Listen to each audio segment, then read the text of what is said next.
being married to someone who started a business. When you're in your 30s, when you're working so hard constantly to build that business, you don't have a lot of working cash perhaps at the moment, and you're putting everything into that business.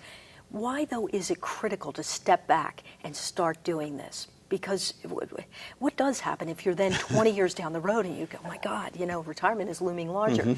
Why is it that time in your 30s, perhaps, that you really need to start spending the time meeting with tax professionals and meeting with investment strategists to get it together? Well, here's a simple formula for people to remember. So if at age 20, you save $100 a month and never increase it, just save $100 a month all the way till age 65, it's worth $1 million. If you wait until you're 30, now you've got to save $300 a month to get to the same place.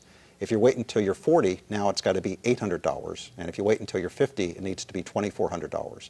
Every 10 years that you wait, you've got to triple the amount of savings to get to the same point where if you just would have started earlier.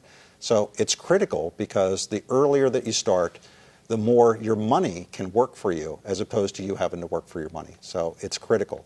But you touched on an issue that I think is also important for self-employed people or people that are running a business because most business owners think of their business as being their retirement. And to a large extent, it is going to be their retirement. So I'm going to build up this business and I'm going to sell it and that's going to be my retirement. And the fundamental problem with that is it would be the same thing as coming to me and I'm going to tell you that I'm going to put everything, all of your investments into one stock. I'm going to put it all into Hershey Foods or GE or something.